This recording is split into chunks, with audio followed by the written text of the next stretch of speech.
जय माता रानी। आषाढ़ मास गुप्त नवरात्रि के 7वें दिन आप सुनेंगे दुर्गा सप्तशती के अध्याय 12 और 13 का पाठ। गुप्त नवरात्रि के दौरान माँ की आराधना करना विशेष पुण्य प्रदान करने वाला, विशेष कृपा दिलाने वाला माना गया है। तो ऐसे में माँ के चरणों में ध्यान लगाकर पूरे सच्चे मन से, पूरी श्रद्धा के साथ आइए 11वें और 12वें अध्याय का श्रवण कीजिए। देवी के चरित्रों के पाठ का महत्म।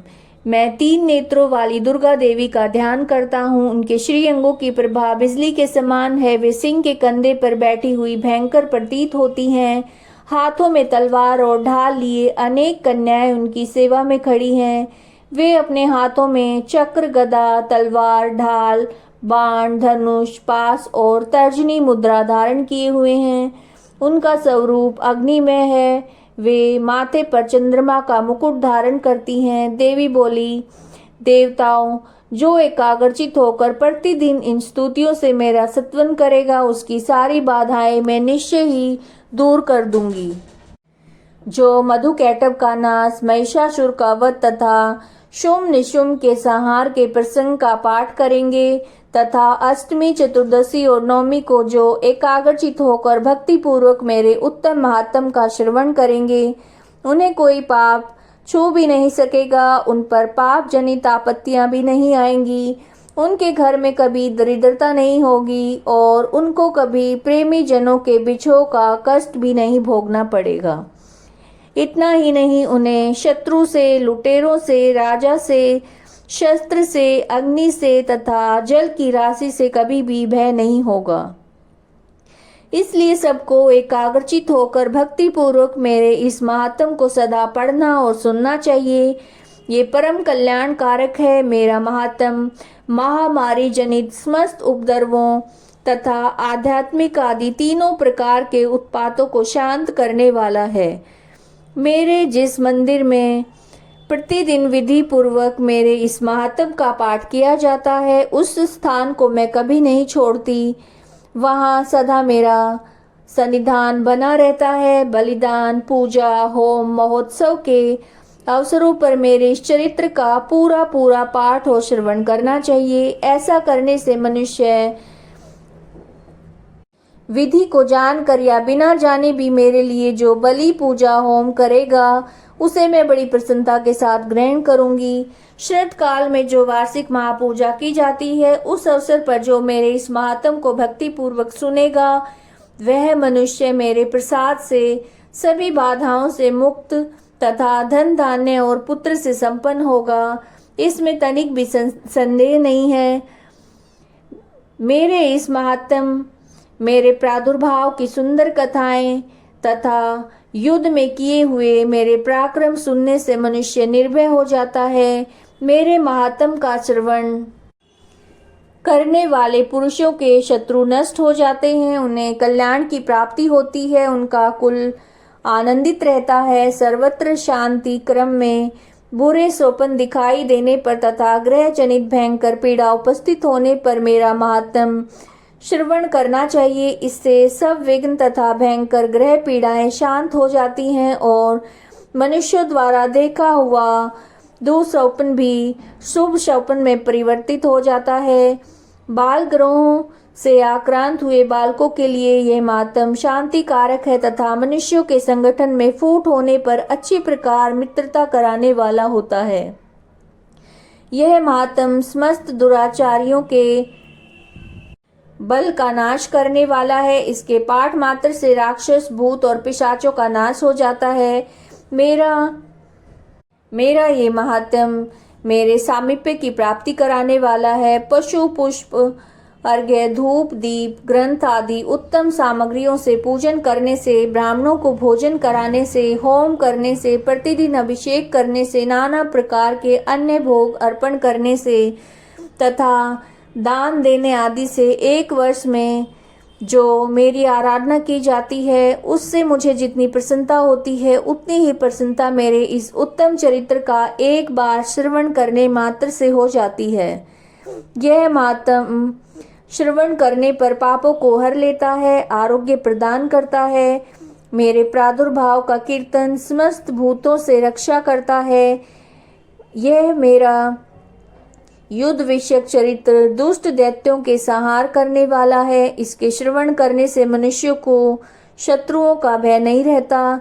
देवताओं, तुमने और ब्रह्म ऋषियों ने जो मेरी स्तुतियां की हैं तथा ब्रह्मा जी ने जो स्तुतियां की हैं, वे सब कल्याणमयी बुद्धि प्रदान करने वाली हैं। वन में, सुने मार्ग में अथवा दावानल में घिर जाने पर, निर्जन स्थान में लुटेरों के दाव में पड़ जाने पर, शत्रुओं द्वारा पकड़े जाने और जंगल में सिंह, व्याघ्र और जंगली हाथियों के पीछा किए जाने पर, कुपित राजा के आदेशों से वध या बंधन के स्थान में ले जाए जाने अथवा महासागर में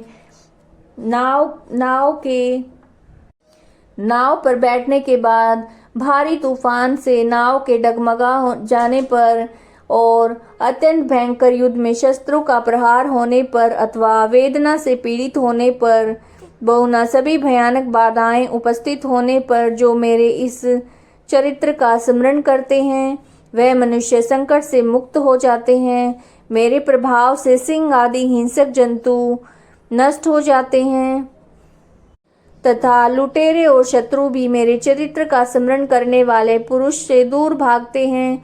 ऋषि कहते हैं, यूं कहकर प्रचंड पराक्रम वाली भगवती चंडिका सभी देवताओं के देखते देखते वही अंतर ध्यान हो गई। फिर समस्त देवता भी शत्रुओं के मारे जाने से निर्भय होकर पहले की भांति यज्ञ भाग का उपभोग करते हुए अपने अपने अधिकार का पालन करने लगे। संसार का विध्वंस करने वाले महाभयंकर अतुल पराक्रमी देव शत्रु शुंभ तथा महाबली निशुंभ ने युद्ध में देवी द्वारा मारे जाने पर शेष दैत्य पाताल लोक में चले आए। राजन, इस प्रकार भगवती अंबिका देवी नित्य होती हुई भी पुनः पुनः प्रकट होकर जगत की रक्षा करती हैं। वे इस विश्व को मोहित करती हैं, वे ही जगत को जन्म देती तथा वे ही प्रार्थना करने पर संतुष्ट होकर विज्ञान और समृद्धि प्रदान करती हैं। राजन, महाप्रलय के समय महामारी स्वरूप धारण करने वाली वे महाकाली समस्त ब्रह्मांड में व्याप्त हैं। वे ही समय समय पर महामारी होती हैं। वे ही स्वयं अजन्मा होती हुई सृष्टि के रूप में प्रकट होती हैं। वे ही स्नादनी देवी समय अनुसार संपूर्ण भूतों की रक्षा करती हैं। मनुष्यों के अभ्युदय के समय वे ही घर में लक्ष्मी के रूप में स्थित होकर उन्नति प्रदान करती हैं। वे ही अभाव के समय दरिद्रता बनकर विनाश का कारण होती हैं। पुष्प, धूप और गंध आदि से पूजन करके उनकी स्तुति करने से वे धन, पुत्र, धार्मिक बुद्धि और उत्तम गति प्रदान करती हैं। इस प्रकार श्री मार्कंडेय पुराण में सावर्णिक मनवंत्र की कथा के अंतर्गत देवी महात्म्य में फल स्तुति नामक 12वां अध्याय संपूर्ण हुआ। 13वां अध्याय सूरत और वैश्य को देवी का वरदान। जो उदय काल के सूर्य मंडल की सी कांति धारण करने वाली हैं, जिनकी 4 भुजाएं और 3 नेत्र हैं, जो अपने हाथों में पाश, अंकुश, वर और अभय की मुद्रा धारण किए रहती हैं, उन शिवा देवी का मैं ध्यान करता हूँ। ऋषि कहते हैं, राजन, इस प्रकार मैंने तुमसे देवी के उत्तम महात्म का वर्णन किया है, जो इस जगत को धारण करती हैं। उन देवी का ऐसा ही प्रभाव है, वे ही विद्या उत्पन्न करती हैं। भगवान विष्णु की माया स्वरूपा उन भगवती के द्वारा ही तुम ये वैश्य तथा अन्य विवेकी जन मोहित होते हैं, मोहित हुए हैं और आगे भी मोहित होंगे। महाराज, तुम उन्हीं परमेश्वरी की शरण में जाओ। आराधना करने पर वे मनुष्यों को भोग, स्वर्ग और मोक्ष प्रदान करती हैं। मार्कंडेय जी कहते हैं, कौस्तुकी जी मेधा मुनि के ये वचन सुनकर राजा सूरत ने उत्तम व्रत का पालन करने वाले उन महाभाग महर्षि को प्रणाम किया। वे अत्यंत ममता और राज्य अपहरण से बहुत खिन्न हो चुके थे। महामुनि इसलिए विरक्त होकर वे राजा और वैश्य तत्काल तपस्या को चले गए। वे जगदम्बा के दर्शन के लिए नदी के तट पर रहकर तपस्या करने लगे। वे वैश्य उत्तम देवी सूक्त का जप करते हुए तपस्या में प्रवृत्त हुए। वे दोनों नदी के तट पर देवी की मिट्टी की मूर्ति बनाकर पुष्प, धूप और हवन आदि के द्वारा उनकी आराधना करने लगे। उन्होंने पहले तो आहार धीरे धीरे कम किया, फिर बिल्कुल निराहार रहकर देवी में ही मन लगाए एकाग्रता पूर्वक उनका चिंतन आरंभ किया। वे दोनों अपने शरीर के रक्त से प्रोक्षित बलि देते हुए लगातार 3 वर्ष तक संयम पूर्वक आराधना करते रहे। इस प्रकार प्रसन्न होकर जगत को धारण करने वाली चंडिका देवी ने प्रत्यक्ष दर्शन देकर कहा, देवी बोली, राजन तथा अपने कुल को आनंदित करने वाले वैश्य, तुम लोग जिस वस्तु की अभिलाषा रखते हो वो मुझसे मांगो, मैं संतुष्ट हूँ, तुम्हें सब कुछ दूंगी।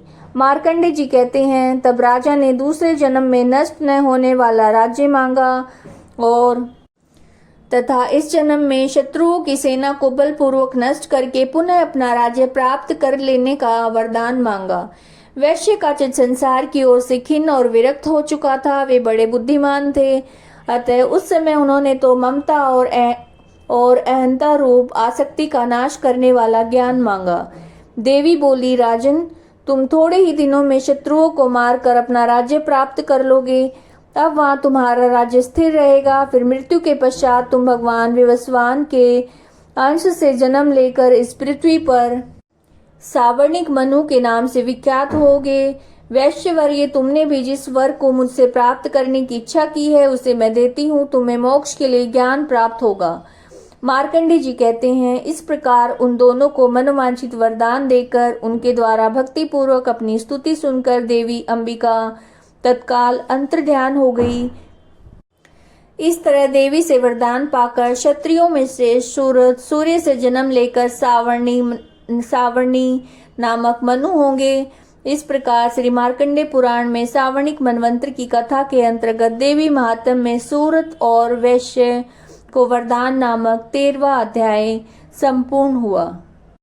हे परमेश्वरी, मेरे द्वारा रात दिन सहस्त्रों अपराध होते रहते हैं। ये मेरा दास है, ऐसा समझकर मेरे उन अपराधों को कृपा पूर्वक क्षमा करो। परमेश्वरी, मैं आह्वान नहीं जानता, विसर्जन करना नहीं जानता, पूजा करने का ढंग भी नहीं जानता, क्षमा करो। देवी सुरेश्वरी, मैंने जो मंत्रहीन, क्रियाहीन और भक्तिहीन पूजन किया है सब आपकी कृपा से पूर्ण हो। सैकड़ों अपराध करके भी जो तुम्हारी शरण में जय जगदम्बा कहकर पुकारता है उसे वही गति प्राप्त होती है जो ब्रह्मा आदि देवताओं के लिए सुलभ नहीं है। जगदम्बिके, मैं अपराधी हूँ किंतु तुम्हारी शरण में आया हूँ। इस समय दया का पात्र हूँ, तुम जैसा चाहो वैसा करो। देवी परमेश्वरी, अज्ञान से, भूल से या बुद्धि भ्रांत होने के कारण मैंने जो न्यूनता या अधिकता कर दी हो सब क्षमा करो और प्रसन्न हो। सच्चिदानंद स्वरूपा परमेश्वरी, जगत माता कामेश्वरी, तुम प्रेम पूर्वक मेरी ये पूजा स्वीकार करो और मुझ पर प्रसन्न हो। देवी सुरेश्वरी, तुम गोपनीय से भी गोपनीय वस्तु की रक्षा करने वाली हो। मेरे निवेदन किए हुए इस जप को ग्रहण करो और तुम्हारी कृपा से मुझे सिद्धि प्राप्त हो।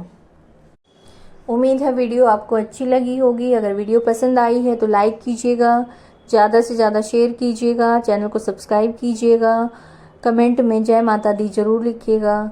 जय माता रानी।